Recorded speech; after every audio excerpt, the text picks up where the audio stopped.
누가복음 7장 29절부터 35절까지 한 목소리로 읽겠습니다. 모든 백성과 세리들은 이미 요한의 세례를 받은지라. 이 말씀을 듣고 하나님을 의롭다 하되 바리새인과 율법 교사들은 그의 세례를 받지 아니하므로 그들 자신을 위한 하나님의 뜻을 저버리니라.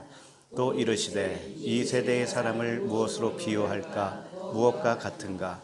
비유하건대 아이들이 장터에 앉아 서로 불러 이르되 우리가 너희를 향하여 피리를 불어도 너희가 춤추지 않고 우리가 곡하여도 너희가 울지 아니하였다 함과 같도다.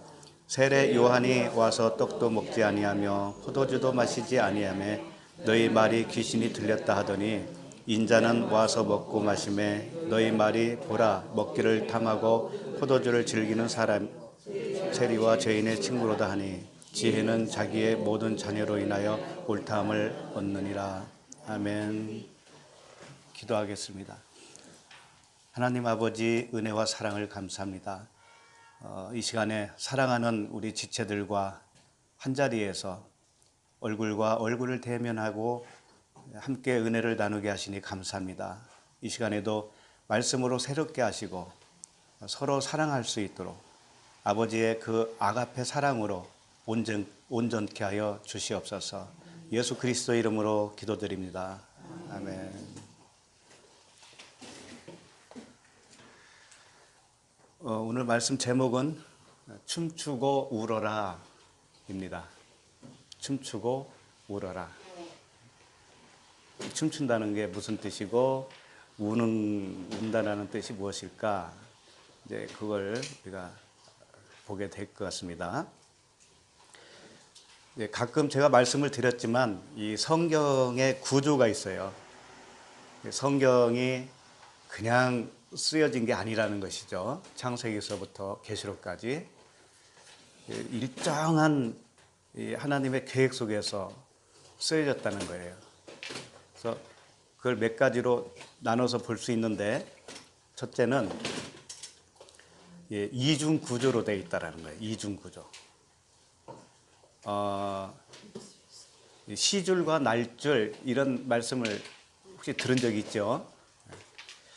이중 구조인데 이중 구조만 있는 게 아니에요. 또 그 일곱 날의 무지개 언약 구조로 되어 있다 이거죠. 그래서 제가 이제 고향이 충청도예요. 충청도 서천인데 서천군에 한산이라는 데가 있습니다. 한산면. 한산 모시가 유명하죠. 그 한산 바로 옆에 우리 고향이에요. 그래서 그쪽에는 이 모시를 많이 했어요. 모시 옛날에 배 짜는 거 있죠. 모시. 혹시 그 보신 적이 있으셔요? 실제 짜보셨어요? 우리 어머니 세대는 실제로 짰죠. 그걸. 근데 그때 보면 이게 시줄과 날줄이 있어요. 그러니까 위에서 아래로 내려오는 줄이 있고 이제 옆으로 계속 그 실을 놓잖아요. 그래서 이렇게 짜는 거죠. 그래서 옷을 짠다고요. 그와 같이 이 성경은요 그리스도라고 하는 옷을 짜는 거예요. 이 66권이 그리스도라고 하는 옷이에요. 옷. 근데 그 옷도 우리가 입고 다니는 이 옷처럼 그런 방식으로 짜여져 있다는 거죠. 가마니 혹시 알아요? 가마니. 저는 가마니를 실제 짠 사람이에요. 또 새끼줄 있죠? 새끼줄. 새끼줄을 가마니를 짜려면 새끼줄을 먼저 위에서 밑으로 이렇게 해놔야 돼. 걸어놔야 돼요. 그리고 이제 집을 옆으로 이렇게 집어넣죠.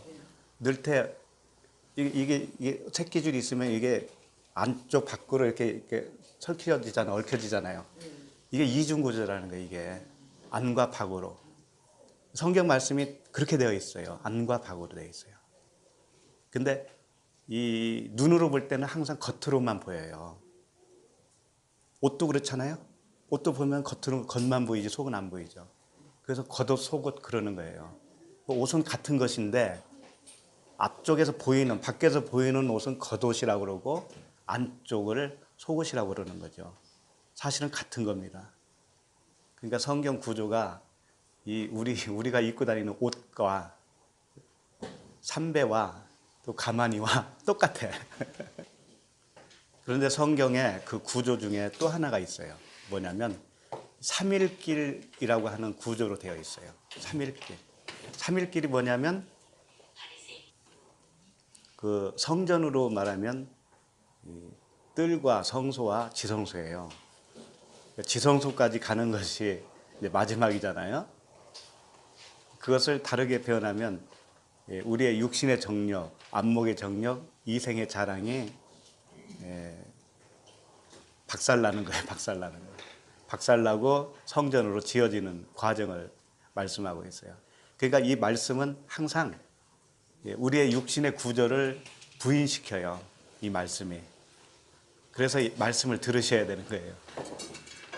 그러니까 어떤 본문을 보더라도요, 그 속에는 이 육신의 이 생각을 부인시키는 말씀이 다 들어있어요. 그 안에. 여지없이 들어있습니다. 하나님은 왜 그렇게 하셨을까?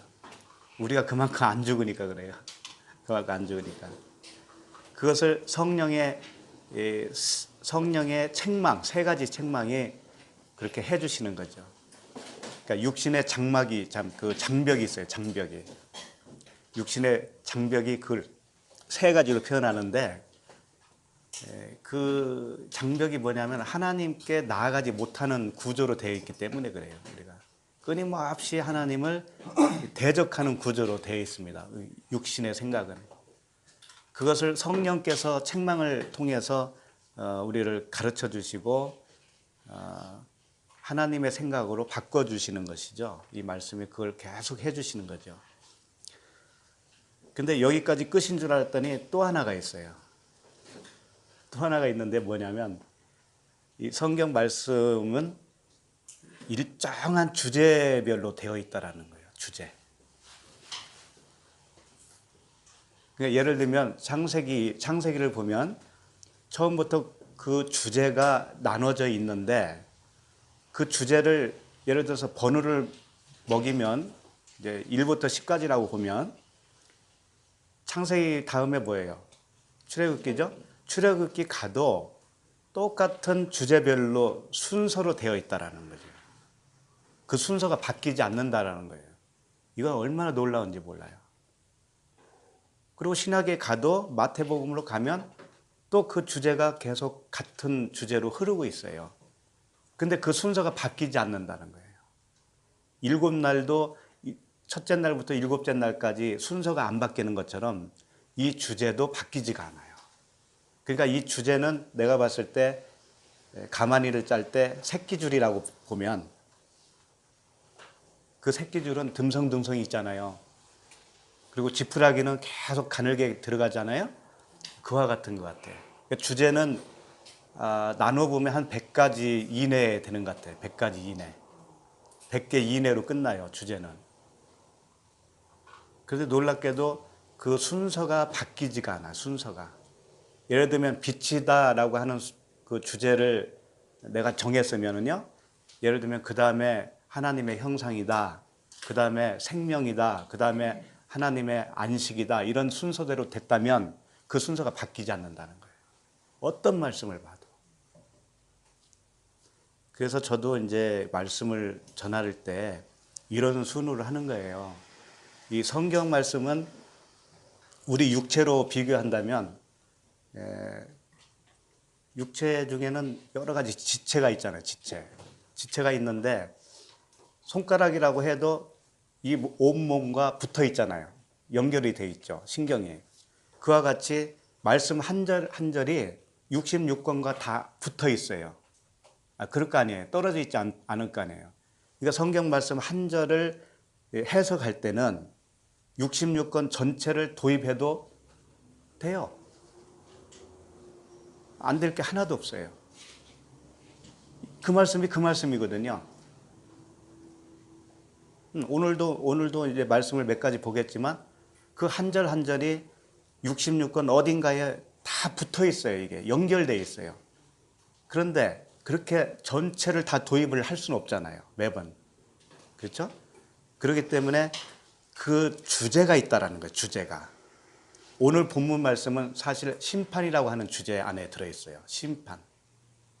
그래서 오늘 말씀과 8장, 지금 7장이잖아요. 8장 3절까지는 심판이라고 하는 주제로 흐르고 있었더라고요. 그러니까 심판 다음에는 또 뭐냐면, 내가 이제 여기서 이렇게 적어 놓으니까 여기다가 양식이에요. 그 다음에 양식.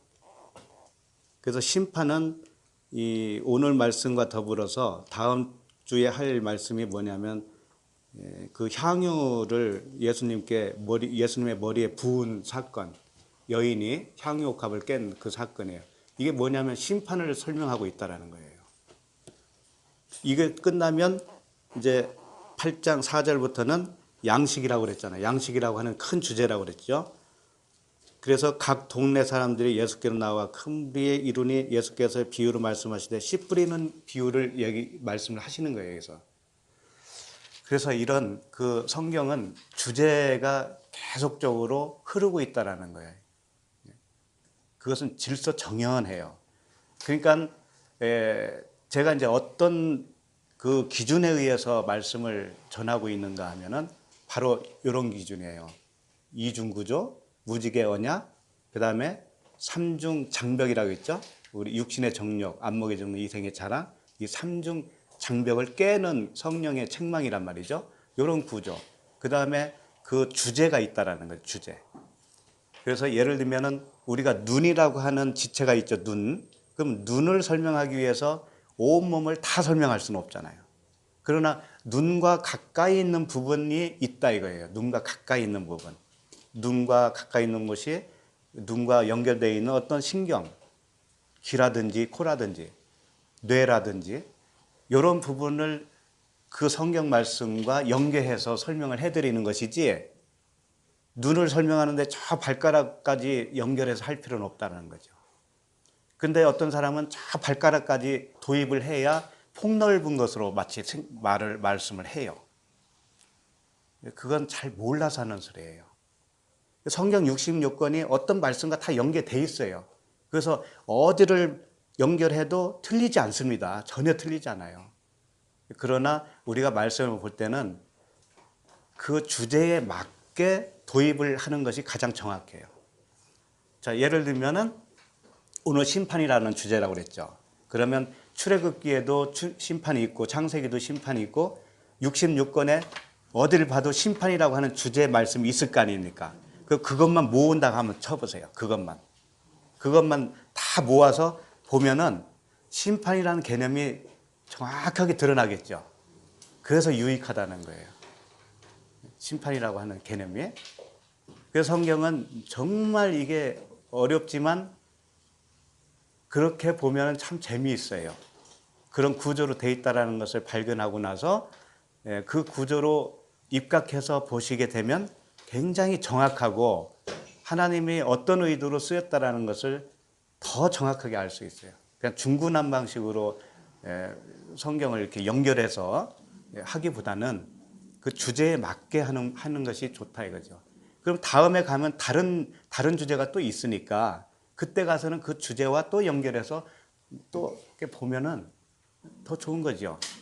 그러니까 여기저기 전부 다 연결할 수는 없는 겁니다.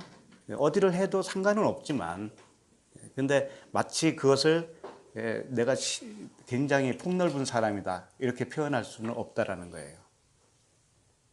오늘 말씀을 보시면 29절부터 보도록 하겠습니다.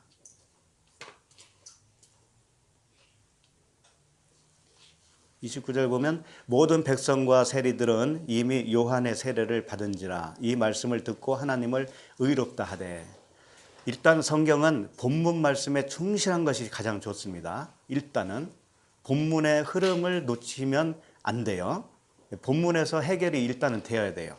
그리고 나서 본문을 좀 더 정확하게 보충해 주는 말씀들을 다른 데서 찾아오는 거죠.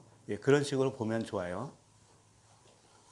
이 오늘 29절 말씀에서 어떤 말씀을 하고 있냐면 모든 백성과 세리들은 이미 요한의 세례를 받았다 이거죠. 그럼 받은 사람들입니다. 물 세례를 받은 거예요. 세례 요한의 물 세례니까.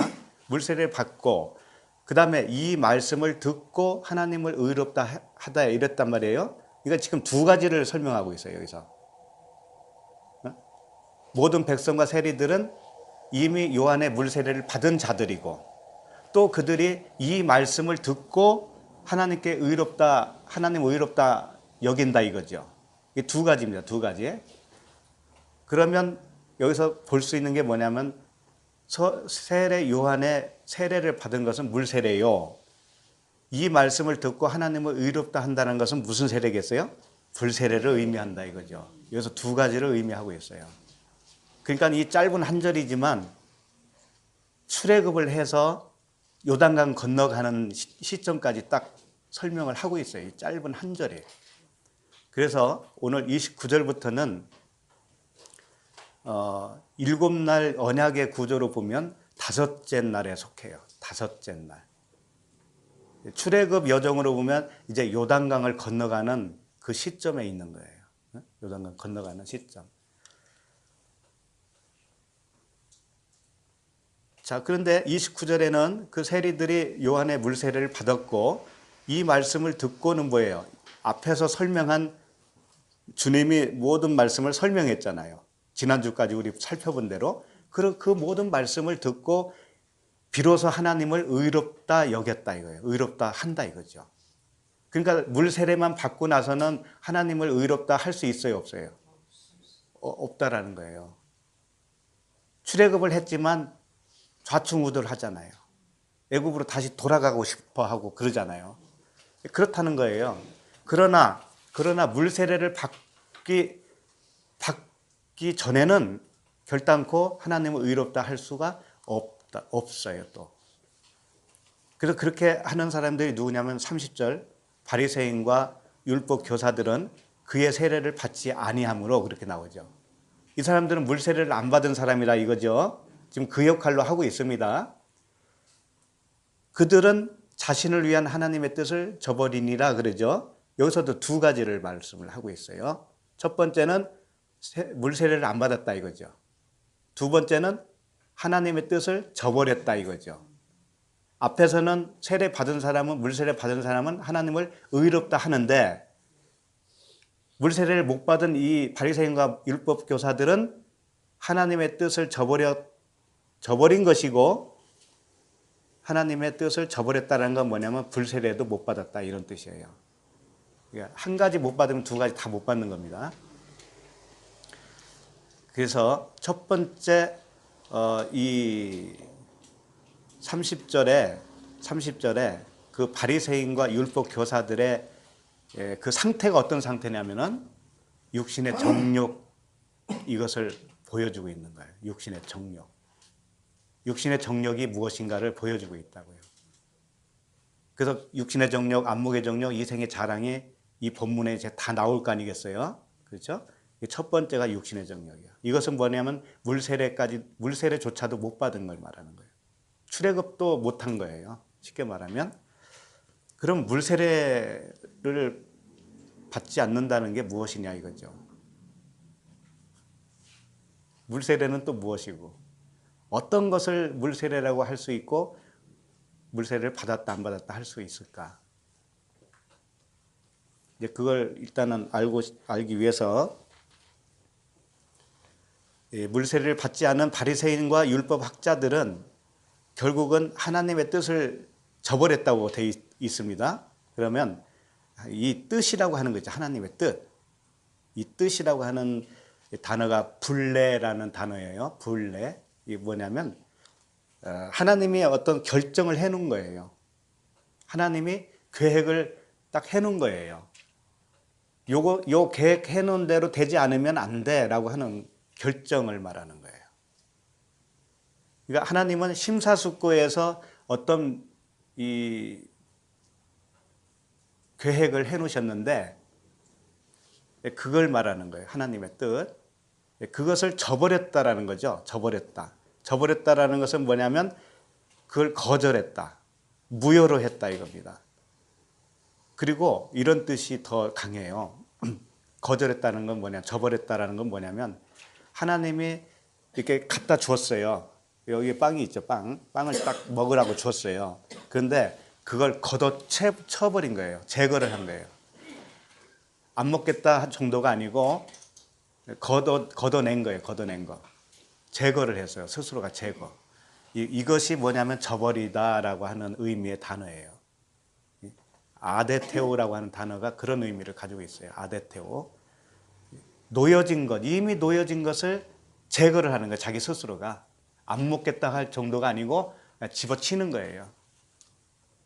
하나님은 물세례와 불세례를 준비를 해 놓으셨어요. 그걸 계획을 해 놓으셨어요. 근데 그걸 수용하지 않으면 어떻게 되냐면 그걸 거절한 거죠. 그게 바리새인과 율법 학자들이다라고 하는 겁니다. 바리새인과 율법 학자들이 성경 말씀을 알까요, 모를까요? 엄청나게 잘 알죠. 율법 학자들은 율법 박사입니다. 근데 성경 말씀에서 바리새인과 율법 학자들은 구원 못 받았다라는 것을 강조하기 위해서 하는 건 아닙니다.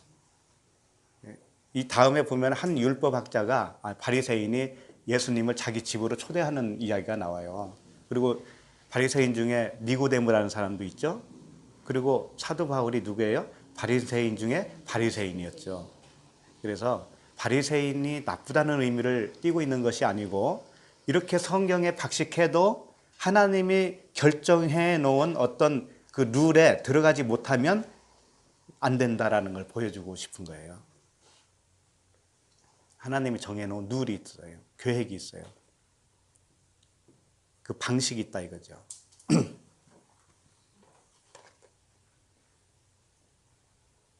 자, 요한복음 12장 47절을 좀 보도록 하겠습니다. 사람이 내 말을 듣고 지키지 아니할지라도 내가 그를 심판하지 아니하노라. 이 말씀 보면 참 안심이 되잖아요.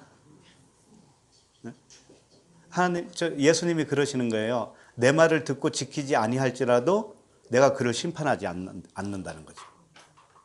내가 온 것은 세상을 심판하려 함이 아니요 세상을 구원하려 함이로다.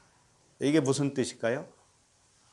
내 말을 듣고 지키지 않아도 그를 심판하지 않는다 이거죠. 예수님은. 근데 예수님은 심판하러 온 것이 아니고 세상을 구원하려 왔다 이거죠. 이 무슨 뜻일까요? 그래 놓고 그 다음 절이 무섭지 않아요? 그 다음 절. 나를 저버리고 내 말을 받지 아니하는 자를 심판할 리가 있으니 곧 내가 한 그 말이 마지막 날에 그를 심판하리라. 자, 예수님은 심판하러 오신 분이 아니고 구원주입니다. 구원자. 자기 백성을 구원할 자라고 하는 뜻을 가진 예수잖아요. 예수라고 하는 이름 자체가. 그렇기 때문에 예수님은 우리를 위해서 죽어주실 분으로 오셨단 말이에요. 심판을 하러 온 게 아니고. 그런데 심판은 누가 하냐면 그분이 하신 말씀이 또 심판을 한단 말이에요. 어떻게 보면 그게 그거지요.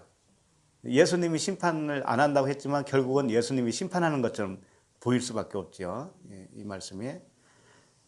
근데 여기서 마지막 날에 그를 심판한다고 그러니까 마지막 날 이 세상 끝날 때 지구가 멸망할 때 이렇게 생각하기가 쉽죠. 그건 아니에요. 우리 각자의 마지막이 있다라는 거예요. 그때가 언제냐면 예수님이 나를 구원할 때예요. 그러니까 다른 말로 말하면 이걸 다시 이제 다 종합해서 말을 하면 예수라고 하는 그분은 죽어서 자신을 죽여서 우리를 구원해 주셔요. 그런데 그분이 하신 말씀이 있어요. 그 말씀을 못 알아들으면 어떻게 되냐면 우리는 그 말씀 때문에 심판을 받아요. 마지막 날에 심판을 받아요. 그런데 그 심판을 받아야 우리는 뭐예요? 구원을 받아요. 그러니까 이게 같은 말이라고요. 주님이 우리를 세상을 구원하는 방식은 자기가 죽어주시는 거죠. 그런데 그 죽어주시는 것이 뭐냐면 그 말씀, 그분이 하신 말씀을 나는 그 말씀으로 인해서 내 자신이 육신의 생각이 심판을 받아야 구원이다 이거죠. 그러니까 이거 나중에 말씀하신 거, 이 말씀에 의해서 내가 심판받는 것을 저버리면 어떻게 해야 되겠어요? 저버리면 구원이 없는 것이죠. 그러니까 예수님이 나를 위해서 죽어주셨어. 이것만 믿으면 되겠어요? 안 되겠어요? 그건 아닌 거예요. 그것은. 근데 기독교가 거의 다 그러고 있는 거예요. 결국은 뭐냐면 내가 심판을 받아야 된다니까요. 그 말씀에 의해서 내 육신의 생각이 부인되어지는 거예요. 쉽게 말하면 내가 바닥을 쳐야 된다니까. 바닥을 쳐서 내 육신의 구조, 내 육신의 생각, 정욕으로는 하나님께 영광을 돌릴 수 없구나. 그것은 하나님과 분리되어 있는 상태에 불과하구나라고 하는 것을 처절하게 깨닫게 될 때 그것이 십자가의 죽음이잖아요. 그렇게 심판을 받아야 되는 거죠. 네. 그리고 47절 다시 한번 보면 사람이 내 말을 듣고 지키지 아니할지라도 내가 그를 심판하지 아니한다라고 하는 이 말씀은 뭐냐면요. 겉된 말이에요. 문자예요, 문자. 예수는 문자예요. 문자 말씀을 자신을 통해서 현현한 거예요. 율법이죠. 그걸 다른 말로 하면 그것을 듣고 지키지 아니할지라도 그랬잖아요. 안 지켜야 되는 거예요. 그것은 율법은 지키지 않아야 된다고요. 안아야 아니할지라도 그러잖아요. 그 내 말을 듣고 지키지 아니할지라도 했을 때는 지키지 않아야 된다는 얘기와 같은 겁니다. 말씀이 그래서 좀 어려워요. 왜 이렇게 전하면 이렇게 쓰여 있는데 왜 그렇게 말하냐고 그런다고. 그런 말이 아닙니다. 그렇게 해서 주님은 겉된 말을 자신 몸으로 죽어주시는 거예요. 이렇게 죽어주시고 속갯말, 주님이 하신 그 속갯말이 우리를 심판을 하고 우리를 다시 살리는 겁니다. 그렇게 아시면 되겠어요. 그러니까 30절 오늘 누가복음 다시 돌아와서 30절에 바리새인과 율법 교사들은 그의 세례를 받지 아니했다라는 건 뭐냐면 겉된 문자에 빠져 있다라는 거예요. 그러니까 문자적인 하나님의 말씀을 그대로 이행하고 있는 상태를 말하는 겁니다. 그게 뭐냐면 세례를 받지 못한 상태예요. 그러면 세례를 받는다는 건 뭐냐면 그 안에 있는 이면의 말씀이 드러나는 거예요. 드러나고 보니까 내가 하고 있었던 이 모든 행동, 이 행위가 배설물이었구나 라는 것을 깨닫게 되죠. 그러면 내가 죄인이구나 이렇게 되는 거잖아요. 물세례는 뭐냐면 나를 죄인으로 만들어주는 거예요. 죄인으로. 세례 요한이 그걸 하는 겁니다. 우리를 죄인으로 몰아가는 거예요. 그렇게 하면 하나님을 의롭다라고 여겨지는 겁니다. 결국은. 그런데 문자 안에 갇혀 있고 그 율법을 준수하고 있는 상태에서는 30절 말씀처럼 어떻게 하고 있냐. 하나님의 뜻을 저버리는 상태다. 이렇게 되는 거죠. 자, 그럼 31절로 넘어갑니다. 또 이르시되 이 세대의 사람을 무엇으로 비유할까? 무엇과 같은가? 자, 지금까지 위에서 말씀하신 것을 이제 비유로 설명하는 거예요. 비유로 설명하는데 이 비유로 말씀하시는 것이 똑같다라는 거예요. 의미상으로 똑같다 이거예요. 의미상으로. 그러니까 다시 한번 설명을 해주는 겁니다. 위에서 물세례와 불세례를 언급을 하셨는데 그것을 세리와 죄인들은 수용을 했고 받아들였고 하나님 의롭다 이렇게 알게 됐는데 바리새인과 율법학자들은 그것을 저버렸다 이거예요. 저버렸다. 그럼 그것을 비유로 다시 설명해 줄게 이런 뜻이에요. 비유로 내가 다시 설명해 줄게. 좀 알아들어라 이런 뜻이죠.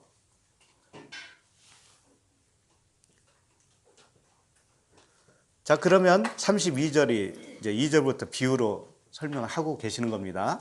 비유하건대 아이들이 장터에 앉아 서로 불러 이르되 우리가 너희를 향하여 피리를 불어도 너희가 춤추지 않고 우리가 곡하여도 너희가 울지 아니하였다 함과 같도다. 이제 이 말씀입니다. 이것을 어떻게 해석을 할까? 자, 아이들이 장터에서 피리를 부는 아이가 있습니다. 그런데 이게 왜 잘 안 되지? 그런데 피리를 불 때 춤춰야 되는데 춤을 안 춘다 이거죠. 자, 이 비유는 그 당시 장터에서 아이들이 노는 어떤 놀이를 가지고 설명을 하고 있는 거예요. 실제 이런 놀이를 했겠죠, 그 당시에. 그러니까 피리를 불면 너는 춤춰야 된다, 이런 역할 분담을 했겠죠. 그리고 우리가 곡하면 너는 울어라 라고 했겠죠. 근데 그렇게 안 한다고 하는 거예요. 그래서 이걸 어떻게 해석하는가에 따라서 이 진의가 달라져요. 어떻게, 저는 이제 이 본문 말씀을 제대로 잘 안 봤을 때는 어떻게 생각을 했었냐면, 아, 피리를 불어도 춤추지 않아야 되는구나, 이렇게 알았어요, 저도. 왜? 춤추는 것은 뭐냐면 부안해동하는 거라고 생각을 했기 때문에 그래요. 이 세상이 피리를 불어도 그거 따라가지 말아라 이거죠. 그렇게 생각을 했었다고요, 저도.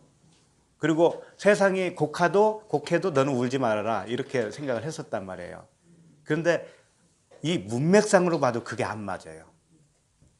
문맥상으로 봐도. 앞에 피리를 부는 자, 앞에서 먼저 곡을 하는 자는 세례 요한을 의미하는 거예요. 세례 요한의 의미, 세례 요한이 세례를 베푸는데, 이 세례를 베푼다는 건 뭐냐면 피리를 부는 거예요. 근데 춤추지 않는다는 것은 거기에 반응이 없다라는 거잖아요. 그 세례를 안 받은 율법학자들과 그 바리새인들을 의미하죠. 그렇게 보는 것이 더 합당하다라는 것을 알게 됐죠. 그래서 어떻게 해석을 하든지 어떤 교훈을 주는 차원에서는 뭐 맞을 수도 있어요. 세상이 너를 유혹해도 거기에 따라가지 말아라 이렇게 또 교훈을 할 수도 있겠죠. 그런데 그런 의미의 비유는 아니더라 이거죠. 일단 피리 부는 자는 광야에 외치는 자예요.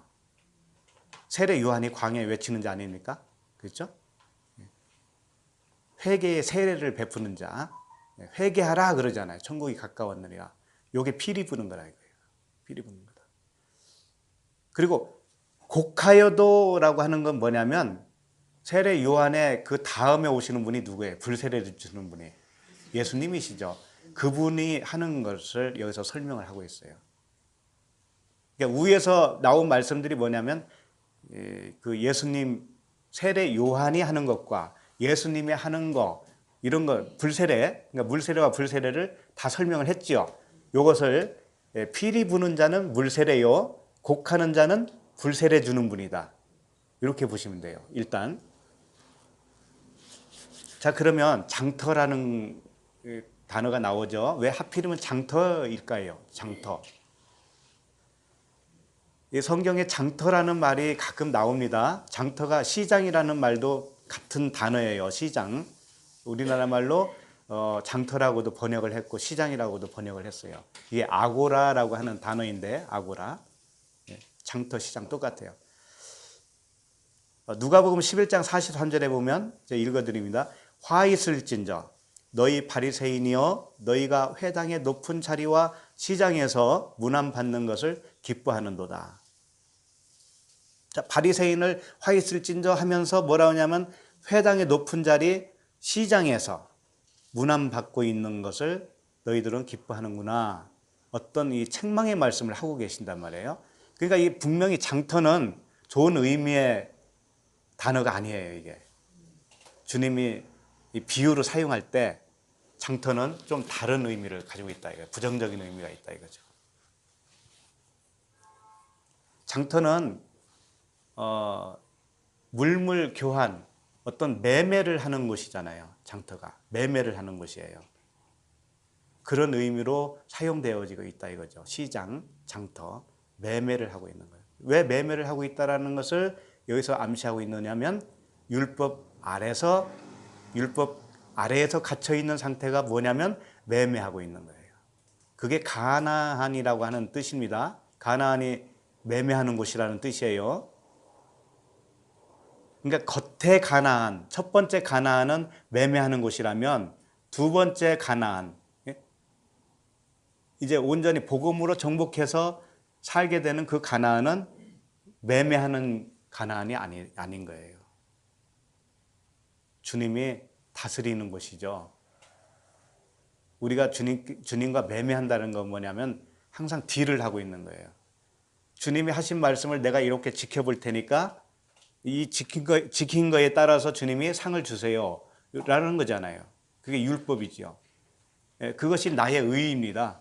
내 의로 열심히 해보겠습니다 라고 하는 것이 뭐냐면 율법이에요. 그게 시장에서 장터에서 하고 있는 모습들이에요. 육신의 안목의 정력이에요. 그것을 안목의 정력이라고 합니다. 내가 주님을 못 보고 있기 때문에 내가 하는 거예요. 그럼 내가 할 때는 항상 평강이 없습니다. 거기에는 내가 하기 때문에 항상 무거운 짐이에요. 나한테는. 주님이 그걸 놓으라는 거거든요. 네가 하려고 하니까 이렇게 어렵지 않니? 그걸 알려주기 위해서는 하나님도 어쩔 수 없이 우리에게 무거운 짐으로 다가올 수밖에 없어요. 이 세상 모든 것은 다 하나님이 하시는 겁니다. 나에게 좋은 일이 있든 나쁜 일이 있든 어려운 일이 있든 이게 다 하나님이 하시는 거예요.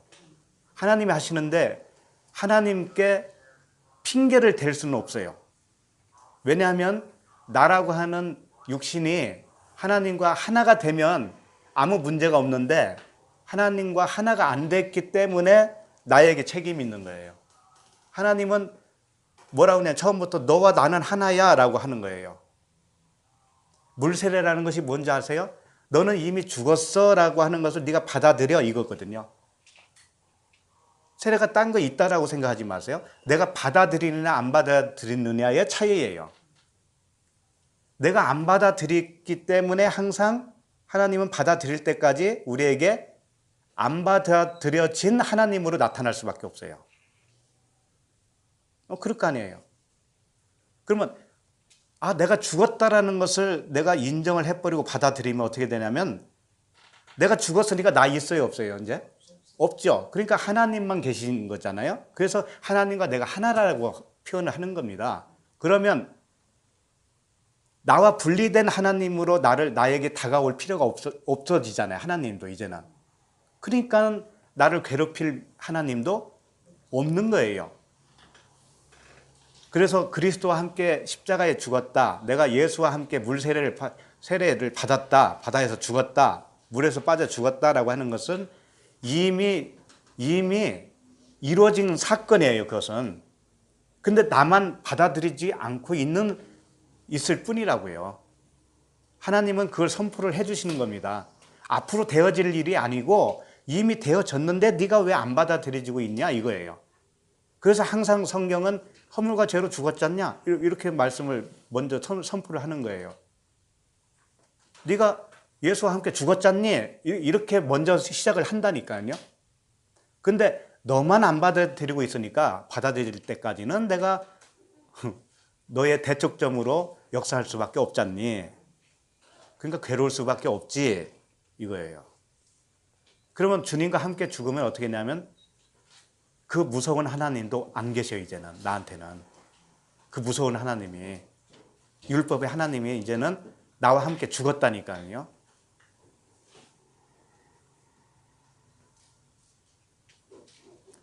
성경은 우리에게 평강을 주시기 위해서 주신 말씀입니다. 그걸 내가 육신의 정력과 안목의 정력 때문에 못 받아들이고 있는 나가 문제인 거예요. 나가 항상. 성령은 그것을 깨부시겠다는 말씀이고 그래서 감사하고 그래서 은혜잖아요. 받아들이면 되는 거예요. 받아들이면.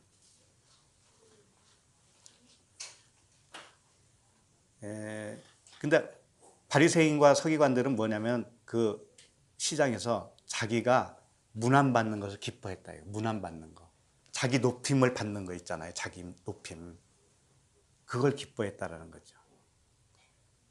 내가 죽고 하나님과 연합되는 것을 기뻐해야 되는데 내가 살아서 내가 영광 받는 것을 기뻐한다고 하는 것은 뭐예요?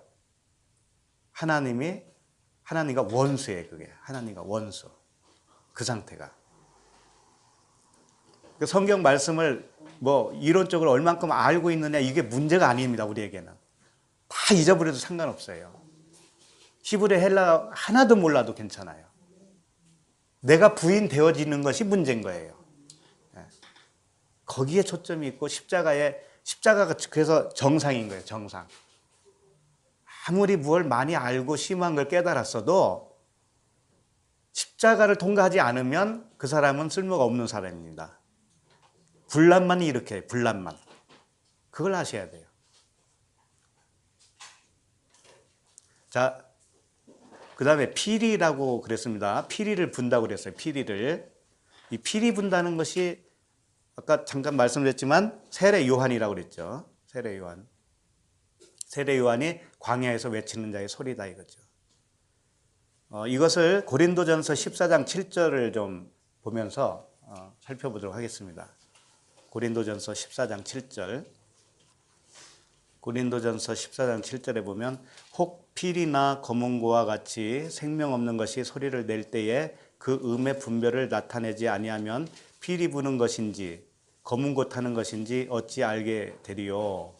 자, 이 말씀 벌써 이 피리를 이제 악기로 표현을 하고 있죠. 근데 이 악기의 소리가 뭐냐면 하나님의 말씀이라 이거예요. 근데 그 말씀을 분별하느냐, 분별하지 못하느냐, 이제 요게 세례를 받은 것이냐, 받지 않는 것이냐로 말씀을 하고 싶은 거예요. 8절. 만일 나팔이 분명하지 못한 소리를 내면 누가 전투를 준비하리요. 맞죠? 나팔이 2번 불면은 후퇴하라는 것이라든지 3번 불면은 공격하라는 듯이 뭐 그런 거 있을 거 아니에요. 약속해 놓은 게 있죠. 그걸 분명하지 않게 하면 어떻게 되겠어요? 전투를 못 하죠. 14장 9절. 이와 같이 너희도 혀로서 이제 아까 지금까지는 비유였단 말이에요. 이게 피리, 악기 이런 것들은 나팔 이런 것들은 이와 같이 너희도 혀로서 알아듣기 쉬운 말을 하지 아니하면 이렇게 되죠. 이 복음은 알아듣는 말이에요. 알아듣기 쉽게 하는 말이어야 됩니다. 이 쉬운 말을 하지 아니하면 그 말하는 것을 어찌 알리요? 이는 허공에다 말하는 것이라. 이같이 세상에 소리의 종류가 많으나 뜻없는 소리는 없나니 모든 소리는 다 뜻이 있다라는 겁니다. 하물며 하나님의 말씀이 뜻이 없겠느냐 이거죠. 그렇죠? 그 뜻을 잘 분별을 하라는 것이고 전하는 자는 쉽게 전해야 되고 그런 거죠. 11절. 그러므로 내가 그 소리의 뜻을 알지 못하면 내가 말하는 자에게 외국인이 되고 말하는 자도 내게 외국인이 되리니. 이렇게. 다른 성경에서는 야만인이라고 되어 있죠. 야만인. 내가 말하는 자에게 야만인이 되고 말하는 자도 내게 야만인이 된다. 서로 야만인이 돼버리는 거죠. 서로 못 알아들으면. 그러니까 하나님이 말씀을 하셨는데 내가 못 알아들으면 내가 하나님에 대해서 야만인이 되고 하나님도 나에게는 야만인이 되는 거예요. 그러니까 하나님이 나에게 야만인처럼 취급을 할 수밖에 없어요. 그리고 야만인으로 다가와요. 나에게. 그러니까 사건 사고가 다 뭐예요? 야만인이 펼쳐준 그 사건이 될 수밖에 없잖아요. 그러니까 야만인으로서 우리에게 주는 그 사건들이 있어요. 그게 하나님이 하시지만 내가 못 알아들었기 때문에 나도 야만인이요. 그분도 야만인이에요. 근데 그분과 내가 합쳐서 죽으면 어떻게 돼요? 이제 죽어버리면 더 이상 그 야만인이 아니에요. 서로가 이제 하나죠. 하나. 그분과 하나로서 걷게 되는 거예요. 그럼 그분과 하나로 걸을 때는 얼마나 이 세상이 천국이겠어요. 예? 그 어디나 하늘나라죠. 응? 초가산간에 살든지 대궐에서 살든지 무슨 상관이냐 이거지. 그때는 예? 통장에 1억이 있든 10원이 있든 무슨 상관이냐 이거예요. 아무 상관이 없어요. 그 사람에게는. 이게 그냥 우스갯소리로 들립니까? 좀 이렇게 안 돼 있으면 아닌 거라니까요. 내 마음속에 그게 안 돼 있으면 아닌 거예요. 그걸 아셔야 돼. 그러니까 바닥을 쳐봐야 한다니까. 그래서 바닥 치기 전에 미리미리 받아들이라고.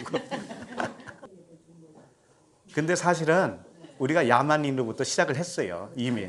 예, 그러니까 야만인이라는 것을 깨달아야 되는 것이지. 내가 야만인이었구나.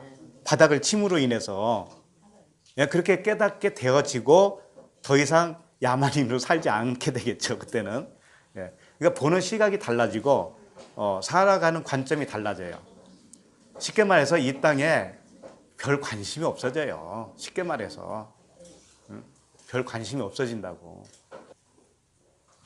그렇다고 도사같이 살라는 것도 아니에요. 관심이 없어진다는 건 뭐냐면 이전의 그 관점이 다른 관점으로 바뀌어졌다는 것이지. 예, 그런 것이죠. 뭐 소중히 여기지 말라 그런 뜻도 아닙니다. 이 삶도 주님이 주셨기 때문에 소중해요. 육신도 소중하고요. 다 소중합니다.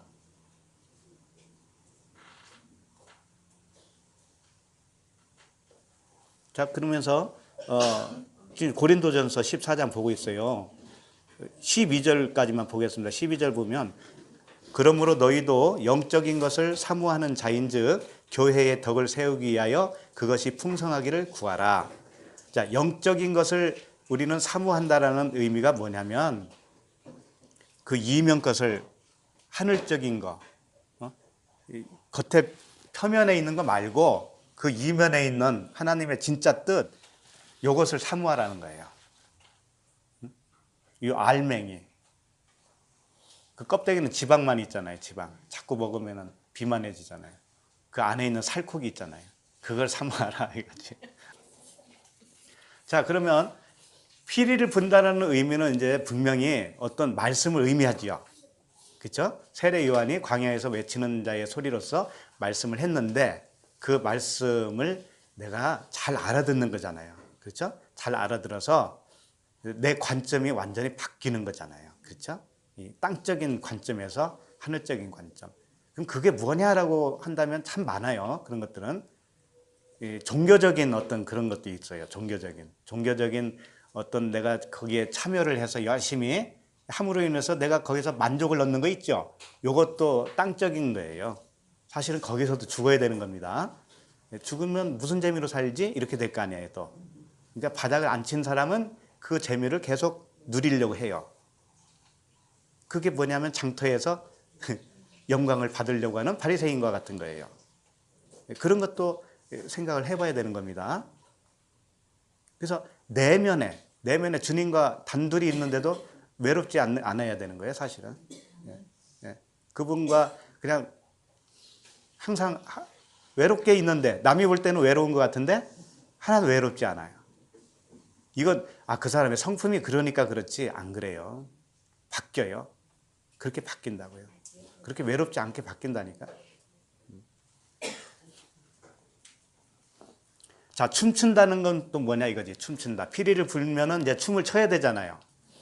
쉽게 말해서 그 말씀을 잘 알아듣는 것이 춤추는 거거든요. 춤추는 건 뭐냐면 기쁘게 한다라는 의미예요. 기쁘게 하는 거. 주님이 복음을 말씀하셨는데 그것을 잘 받아들이면 하나님이 나를 기쁘게 여겨요. 그럴 거 아니에요. 나도 하나님께 기쁨으로 춤추는 행위가 되는 거예요. 그게 받아들이는 거, 그 복음을 받아들이는 거. 자, 이것을 어떤 말씀 그림으로 좀 표현해주고 있습니다. 마가복음 6장 22절을 좀 보시겠습니다. 마가복음 6장 22절. 이건 누가복음 전에 하면서 이미 살펴봤기 때문에 이제 상세하게는 않겠습니다만, 그 헤롯이라고 하는 왕이 헤로디아라고 하는 여인을 아내로 얻었는데 자기 동생의 아내를 가로챈 거예요. 그러니까 그것을 세례 요한이 뭐라고 하냐면 너 악하다 이렇게 이제 비난을 했잖아요. 그걸로 인해서 옥에 갇혔단 말이에요, 세례 요한이. 그런데 세례 요한이 이제 목베임을 당합니다. 결국은 그 사건 이야기예요. 마가복음 6장 22절. 헤로디아의 딸이 친히 들어와 춤을 추어 헤롯과 그와 함께 앉은 자들을 기쁘게 한지라. 왕이 그 소녀에게 이르되 무엇이든지 내가 원하는 것을 내게 구하라 내가 주리라 하고. 자, 춤추는 것이 뭘 어떻게 했다라는 거죠? 거기에 있는 자들을 기쁘게 한 거죠. 그러니까 분명히 춤은 뭐냐면 기쁘게 하는 거예요. 응? 상징적으로. 근데 이것을 겉의 것으로 표현하는 그런 단계도 있어요. 우리 사람들이. 그게 뭐예요? 예배 드릴 때 춤추는 사람도 있죠.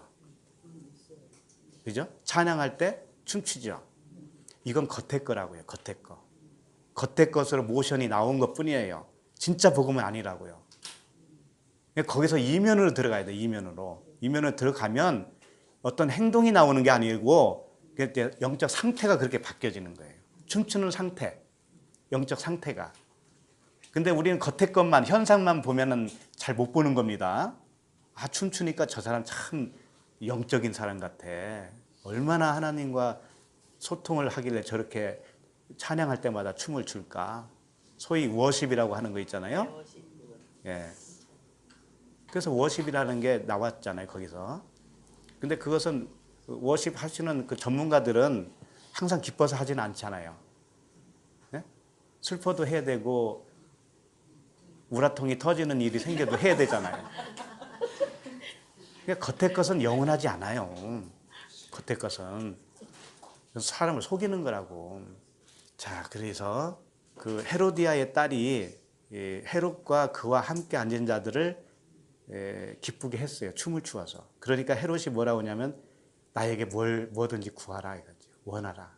원하는 거 뭐든지 주겠다 하면서 뭐라고 하냐면 23절에 또 맹세하기를 무엇이든지 내가 내게 구하면 내 나라의 절반까지라도 주리라. 이런 말씀들은 다 진리라는 거 아셔야 됩니다. 헤롯이라고 하는 부정한 왕이 말을 했다 할지라도 하나님은 그의 입술로 진리를 선포하고 있어요. 그걸 모르니까 헤롯은 나쁜 놈. 요것만 보는 거죠. 헤로디아를 저렇게 윤리 도덕을 깨면서 저럴 수가 있을까? 거기에만 초점이 맞춰지는데 그게 아니에요. 헤롯은 사실상 왕이지요. 왕은 하나님을 의미합니다. 그런데 아까도 야만인 이야기도 했지만 야만인적인 하나님이에요. 겉의 하나님, 율법의 하나님. 그러니까 세례 요한이 광야에 외치는 자의 소리로 외쳤을 때 회개하라고 그랬잖아요. 그걸 받아들이는 것이 뭐냐면 춤추는 거라고 했잖아요. 지금 헤로디아가 뭔가를 원했을 때 그 딸이 기쁘게 춤을 췄잖아요. 이게 받아들이는 회개를 의미하는 거예요. 그러니까 뭘 주겠다라는 거예요? 나라를 절반이나 주겠다. 그러니까 물 세례를 받으면 나라를 절반 받은 거예요. 그런 의미로 보면 돼요. 물 세례를 받으면 이미 하나님 나라를 절반은 받은 거라고요. 하나님 나라를. 그러면 마지막 절반은 언제 받느냐? 불 세례를 받으면서 받는 거예요. 온전케 되어지는 거죠. 그렇다고 물 세례를 받았다고 해서 구원 못 받았다? 태어남이 아니다라는 말씀이 아니에요. 태어나는 거예요. 예? 구원 받은 거예요. 그러나 온전케 되는 것은 그 과정이 다 과정을 겪어야 되는 거죠. 그걸 불세례라고 그러잖아요. 예. 절반을 주겠다라는 건 뭐냐면 율법에서 죽었다라는 거예요. 율법에서 죽고 이제 살아나면 어떻게 되는 거예요? 살아나고 장성한 자가 되면 다 받는 것이죠. 온전한 자. 그것을 이런 스토리를 통해서도 우리에게 가르쳐 주고 있어요. 그래서 결국은 뭐냐면 그 28절 보면 그 머리를 소반에 얹어다가 소녀에게 주니 소녀가 이것을 그 어머니에게 주니라 그러죠. 요한의 머리를 베서 이 소녀, 춤춘 소녀가 누구에게 먼저 이야기를 했냐면 자기 어머니에게 물어본 거예요. 뭘 원할까요? 물어보니까 그 어머니가 요한의 머리를 원하라 그러지요. 그리고 또 그 머리를 가져다가 또 어머니에게 주죠. 이게 무슨 모션이냐면 그 어머니는 말씀인 거예요. 말씀대로 했다라는 거예요. 말씀대로. 어? 이해가 안 가죠. 어떻게 저렇게 부정한 사람들이 어떻게 말씀이라고 그러지? 하갈과 사라도 두 언약이라고 그랬잖아요. 그런 측면이에요. 그 말씀대로 되어지는 겁니다. 그것을 수용하는 것이 뭐냐면 춤추는 거다. 피리 부는 거에 춤춘다라는 것은 뭐냐면 세례 요한의 세례를 받는 거, 그렇게 해서 물로 수장되는 거, 죽는 거, 죽음을 받아들이는 거, 요겁니다. 자, 그러면 우리가 곡하여도 이제 거기를 봐야 되죠. 우리가 곡하여도 너희가 울지 아니하였다 함과 같도다. 아이들이 장터에서 놀이를 하는데 한쪽 아이들이 이제 우는 곡을 하는 거죠. 곡을 하니까 한쪽 애들이 울어야 되는데 얘들이 반응을 안 하는 거죠. 이것을 무엇을 두고 비유를 하신 것일까? 자, 이 오늘 본문 말씀에 병행 구절이 있어요. 마태복음 11장 17절인데 제가 읽어드립니다. 이르되 우리가 너희를 향하여 피리를 불어도 너희가 춤추지 않고 우리가 슬피 울어도 너희가 가슴을 치지 아니하였다 함과 같도다. 자, 피리를 불어도 너희가 춤추지 않는다라고 하는 말씀은 동일하게 쓰여졌는데 그 다음에 뭐라고 했어요? 우리 누가복음에서는 곡하여도 너희가 울지 아니하였다라고 쓰였는데 여기서는 뭐라고 했냐면 슬피 울어도 너희가 가슴을 치지 않는다 이렇게 표현을 하고 있어요. 그런데 이게 같은 거라는 것은 이미 아시죠? 단어들은 다르지만 같은 말을 이렇게 표현한 것이죠. 그런데 너희가 울지 않는다, 운다라고 하는 표현은 뭐냐면 그 슬피 울어도 또 내가 곡하여도 이게 같은 것인데 단어가 같아요. 이것은 누가복음에서는 곡한다라고 되어 있는데 마태복음에서는 슬피 운다 이렇게 표현했어요. 근데 같은 단어입니다. 같은 단어예요. 드레네오라고 하는 같은 단어입니다. 그런데 그 뒤에 나오는 거 너희가 운다, 울지 않았다라고 하는 그 단어와 마태복음에서는 가슴을 친다라고 표현을 했죠. 이건 다른 단어예요. 서로가. 그런데 의미는 같다라는 거예요. 다른 단어를 썼지만, 그러니까 곡할 때 울어야 되는데 곡할 때 가슴을 쳐야 된다. 이런 말과 똑같다 이거죠. 가슴을 친다. 가슴을 치는 게 뭐냐 이거지. 그렇죠. 회개. 가슴을 치는 것은 무언가 깨는 거예요. 깨는 거. 그러니까 우리라고 하는 그 존재, 정체성이 뭐냐면 가슴이잖아요. 가슴. 마음이죠. 이것을 치는 거예요. 치는 거. 친다라는 건 뭐냐면 가슴을 치다 어떤 단어로 되어 있냐면 콥토라고 하는 단어인데 콥토인데 이건 벤다라는 뜻이에요. 벤다. 또는 깬다 그런 뜻이에요. 베어낸다, 깬다 이런 뜻이에요. 그러니까 주님이 호산나 호산나 하면서 그 예루살렘에 입성을 했죠. 나귀를 타고. 그때 제자들이 무엇을 뱉느냐 하면은 가지를 베다가 이런 말이 있어요. 가지를 베다가. 나뭇가지를 베다가 길에다 깔았어요. 그건 뭐냐면 자기 회개를 말하는 거예요. 벤다라는 거. 자기 마음을 베는 회개를 말하는 거예요. 그러니까 불세례를 말하는 거예요. 여기서는. 진정한 회개. 요단강을 건너가는 진정한 회개가 일어나는 겁니다. 그것은 뭐냐면 율법의 돌판이 완전히 깨지는 거예요. 내 안에 율법적인 요소가 완전히 박살나는 거예요. 이게 십자가의 죽음입니다. 우리가 물세례로 시작을 합니다. 처음에. 그리고 어디서 막을 내려야 되냐면 십자가에서 죽는 거예요. 마지막에서. 십자가의 죽음은 뭐냐면 이생의 자랑까지 죽는 걸 말하는 거예요. 육신의 정욕 물세례로 죽고 안목의 정욕 이 광야에서 완전히 박살나고 이생의 자랑 마지막 요단강 건너가는 순간에 십자가에서 목매달아 죽는 거예요. 여기까지 가야 돼요. 그래야 나에게 다가오는 그 야만인 같이 다가오시는 그 하나님. 나도 야만인이요. 그 하나님도 야만인이에요. 같이 죽어야 돼요. 그것이 같이 죽어야 돼요. 같이 죽어야 나도 야만인에서 벗어나고 그 하나님도 야만인 측면의 하나님으로 이제는 더 이상 다가오지 않아요. 그때부터는. 이게 복음이에요. 이게. 자, 그 다음에 마지막으로 33절 보시면 이제 그 비유를 마지막으로 또 한 번 더 합니다. 세례 요한이 와서 떡도 먹지 아니하며 포도주도 마시지 아니하매 너희 말이 귀신이 들렸다 하더니, 이제 마지막 이생의 자랑이 박살나는 그런 이제 말씀입니다. 자, 세례 요한이 왔는데 떡도 먹지 않고 포도주를 안 마셨다라는 건 뭘까요? 세례 요한은 하나의 그 선지자죠. 예. 선지자는 나시린이라고도 할 수 있어요. 나시린.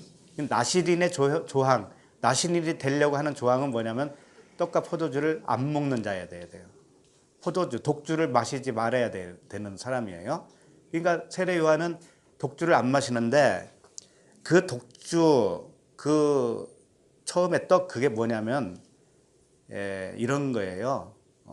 히브리서에 보면은, 히브리서 9장 2절에 보면 이렇게 되어 있습니다. 예비한 첫 장막이 있고, 첫 장막이 있다라는 거예요. 첫 장막이 있고 그 안에 등장대와 상과 진설병이 있으니 이는 성소라 일컫고. 성소라는 거예요. 성소. 성소 안에 뭐가 있다? 떡이 있다 이거예요. 그런데 3절에 보면 또 둘째 휘장 뒤에 장막을 뭐라고 하냐면 지성소라 일컫느니 이래요. 그러니까 세례 요한이 떡을 안 먹는다는 건 뭐냐면 성소에서 지성소로 옮겨갔다는 뜻이에요. 무슨 말씀인지 알겠죠?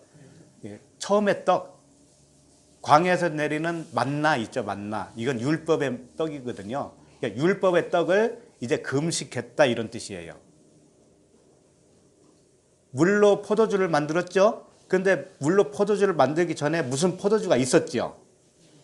사람이 만든 포도주가 있었잖아요. 그 포도주가 첫 번째 포도주, 율법이에요. 세례 요한은 그걸 안 먹는다 이거죠. 첫 번째 것을 다 안 먹는다 이거예요. 그러니까 그 안 먹는 걸 보고 사람들이 뭐라고 하냐면 귀신이 들렸다 이거죠. 귀신이 들렸다라고 평을 하는 겁니다. 그러면 누가 귀신이 들린 걸까요? 결론적으로는 귀신이 들렸다라고 말하는 자가 귀신 들린 자죠. 그렇죠. 그러니까 이 복음을, 진리를 알아듣지 못하는 자는 귀신 들린 자가 맞는 거예요. 그 죽음을 받아들이지 못한 자. 이게 귀신이 들린 자죠. 세례 요한은 진리의 사람이었습니다. 그래서 세례 요한은 낙타털 옷을 입고 허리에 가죽띠를 띠고, 이건 뭐냐면 자기 겉으로는 율법이에요. 겉으로는 율법을 모습을 가지고 있는데 음식은 뭘 먹었냐면 메뚜기와 석청을 먹었어요. 메뚜기는 정한 음식이에요. 그 다음에 석청은 꿀이에요. 꿀은 복음을 의미합니다. 그러니까 안의 말씀을, 진리를 먹고 있다 이거예요. 그러니까 그 입에서 나오는 말씀은 진리의 말씀을 할 수밖에 없는 거예요. 그 진리의 말씀으로 율법이라고 하는 잣대를 들이대면서 그 안에 있는 복음으로 설명을 하니, 그걸 듣는 자, 알아듣는 자는 내가 율법에서 죽은 자였구나. 율법의 행위로 죽은 시체가 좀비와 같이 돌아다닌 그런 거에 불과했구나 라는 것을 알게 되는 거죠. 그렇게 되면 뭐냐면 물세례를 받은 것이다 이거죠.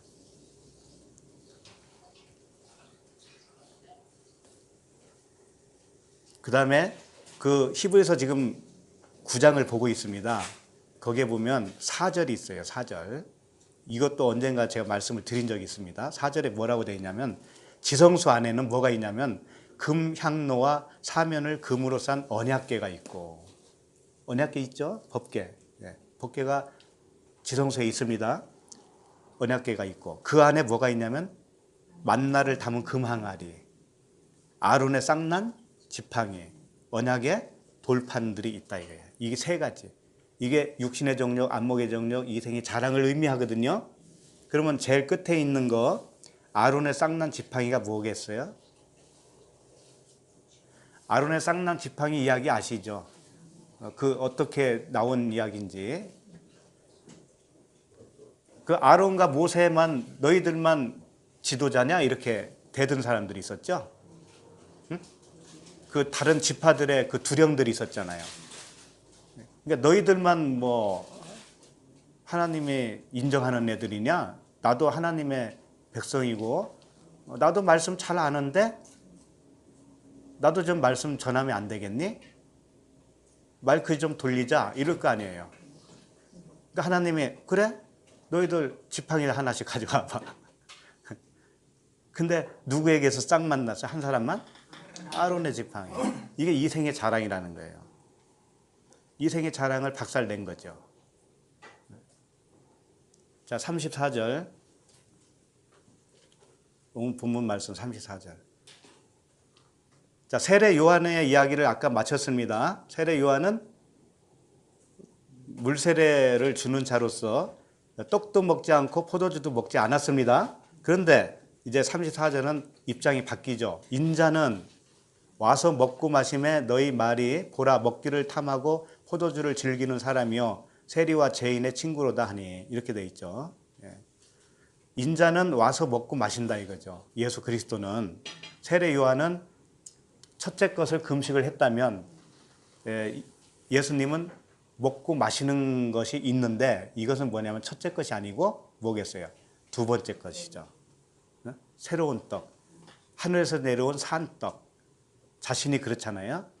그리고 새 포도주, 물로 만든 새 포도주, 그 율법으로 만든 새 포도주가 뭐예요? 진리, 복음이죠. 그것을 먹는 겁니다. 그분은. 그리고 그와 함께 한 자도 그것을 먹는 거예요. 그런데 그것을 보면서 뭐라 하냐면은 세례 바리새인과 율법학자들이 뭐라 하냐면 세례 요한은 또 금식하는데 너는 왜 또 먹니? 또 이렇게 딴지를 거는 거죠. 그게 마태복음 9장 14절에 있어요. 마태복음 9장 14절에 그때에 요한의 제자들이 예수께 나와 이르되 우리와 바리새인들은 금식하는데 어찌하여 당신의 제자들은 금식하지 아니하나이까? 이렇게 세례 요한은 금식하는데 당신은 왜 금식 안 합니까? 물론 똑같이 음식을 먹고 안 먹는 것으로 표현됐겠죠. 그 역사적인 실제 사건에서는. 그렇지만 의미는 다르다는 것이잖아요. 예수님의 먹는 음식은 의미가 다르잖아요. 그래서 15절에 보면 예수께서 그들에게 이르시되 혼인집 손님들이 신랑과 함께 있을 동안에 슬퍼할 수 있느냐? 그러나 신랑을 빼앗길 날이 이르리니 그때에는 금식할 것이니라. 주님이 십자가에서 죽는 것이 이제 그 신랑이 빼앗길 때예요. 그때는 금식한다는 건 뭐냐면 그때 비로소 정말 율법의 마침이 된다 이거죠. 율법을 영원히 금식할 거야 그때는. 그러나 새로운 떡, 새로운 포도주는 영원히 먹을 거야. 이런 말씀이에요. 그래서 이제 세례 요한과 예수 그리스도의 그 차이점을 여기서도 발견할 수 있어요. 세례 요한은 뭐예요? 어디까지냐면 우리를 죄인 만드는 데까지예요. 예수 그리스도는 우리를 구원하는 자예요. 구원하는 자. 죄인을 만든 우리를 구원하는 자예요. 자기가 죽음으로 구원을 하시는 거예요. 세례 요한은 그걸 할 수가 없어요. 그러고 나서 우리를 구원하고 우리를 살려주시는 분, 그분이 예수 그리스도시죠. 거기까지 가야 되는 거죠. 자, 그래서 35절 마지막 절. 지혜는 자기의 모든 자녀로 인하여 옳다함을 얻느니라 이렇게 되어 있죠. 자, 요거 한번 보세요. 지혜는 자기의 모든 자녀로 인하여 옳다함을 얻느니라. 해석을 해보세요. 좀 쉽게 설명을 해보세요. 지혜는 자기의 모든 자녀로 인하여 옳다함을 얻느니라.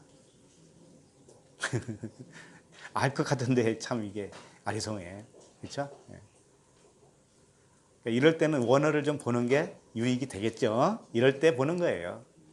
여기 원어를 보면 카이라고 하는 단어가 제일 앞에 있어요. 그 뭐냐면 그러나 그런데 이런 뜻이에요. 그러나 그게 뭐냐면 지금까지 비유로 들어서 설명한 거 있지? 요걸로 인해서 이게 지혜라는 거예요. 하나님의 지혜라는 거예요. 이 지혜가 하나님이 정해놓은 어떤 계획이라는 것이죠. 물세례와 불세례가 하나님이 정해놓은 어떤 방법이라는 거예요. 이건 변경할 수 없어요. 이 공식과 같은 거라는 거죠. 이 공식을 너희들도 다 거쳐야 돼. 그럼 이게 하나님의 지혜예요. 예, 이게 하나님의 지혜인데 이 지혜가 옳다라는 것이 어떻게 증명되느냐면 그 지혜대로 간 사람들, 다 거친 사람들, 그것이 자기의 모든 자녀들이에요. 응? 그 모든 자녀들로 인해서 지혜가 옳다라는 것이 드러난다 이런 뜻이에요. 응? 하나님이 정해놓은 어떤 지혜가 있는데 그 지혜가 옳다라는 것이 어떻게 증명이 되어지느냐? 그 지혜대로, 그 계획대로, 그 순서대로 밟고 지나간 그 자녀들이 있을 거 아니에요. 그 자녀들을 통해서 증명이 되어진다 이런 뜻이에요. 저도 그렇게 밟아와 보니까 그분이 하신 일이 옳다라는 것이 저를 통해서도 드러나는 거예요. 여러분도 마찬가지죠. 네. 맞죠? 걸어온 발자국이 힘들고 고난이었고 괴로움이었는데 지금 와서 보니까 그분이 다 옳았잖아요. 네, 그겁니다. 그게 증명이 되어지는 거잖아요. 하나님이 옳다라는 거, 그 지혜가 옳았다라는 거, 그 말씀이에요. 그래서 사도 바울은 이걸 다 겪고 오면서 결론에 가서 어떤 고백을 했느냐면 이런 고백을 했어요. 갈라디아서 5장 24절을 좀 보겠습니다. 갈라디아서 5장 24절 보시면 그리스도 예수의 사람들은 이건 이제 예수 그리스도인이라고 하는 사람들이에요. 진짜 그리스도인이라고 하면 그리스도 예수의 사람들은 육체와 함께 그 정욕과 탐심을 십자가에 못 박았느니라. 이렇게 되는 거예요. 결론적으로. 이게 끝이에요. 못 박혀야 되는 거죠.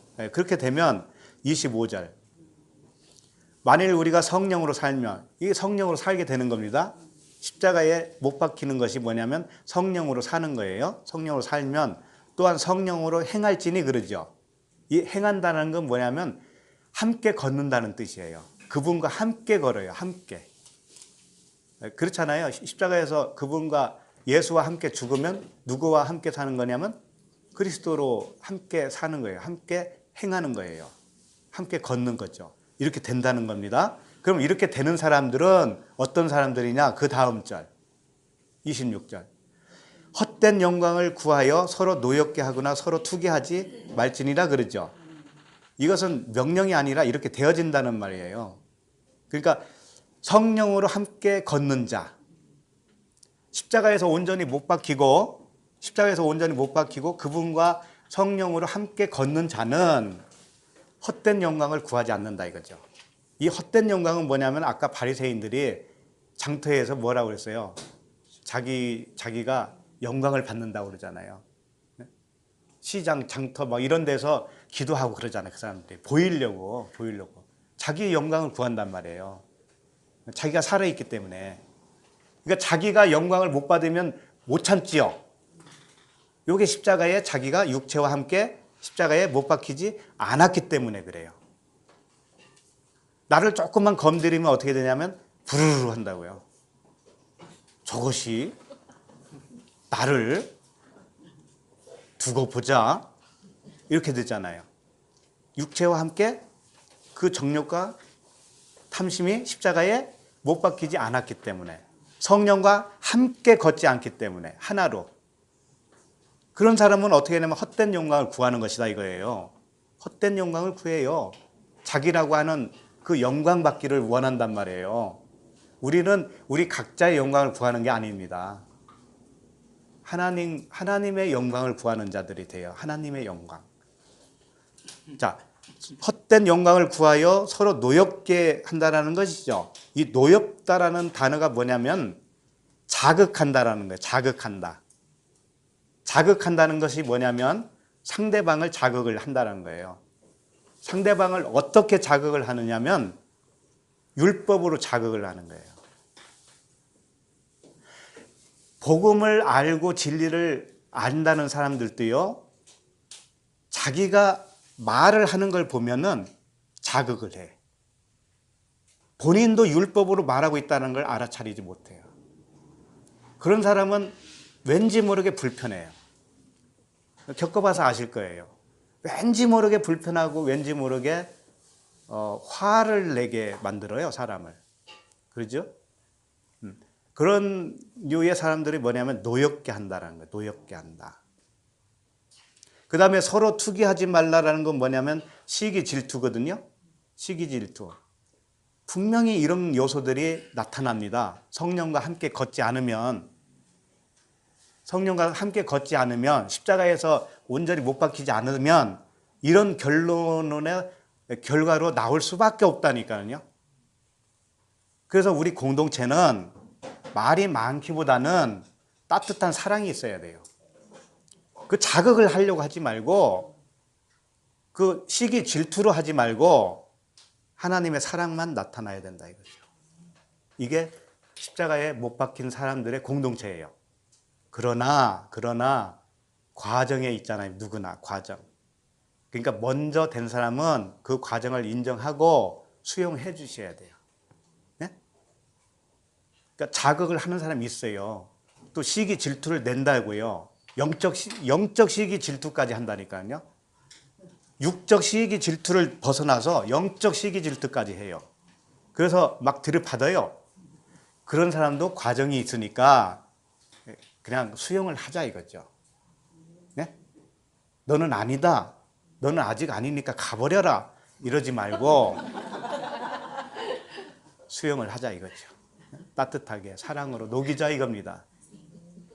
오늘도 그 사랑으로 녹이고 녹이는 자가 되도록 하기를 원합니다. 기도하겠습니다. 아버지 하나님 은혜와 사랑을 감사합니다.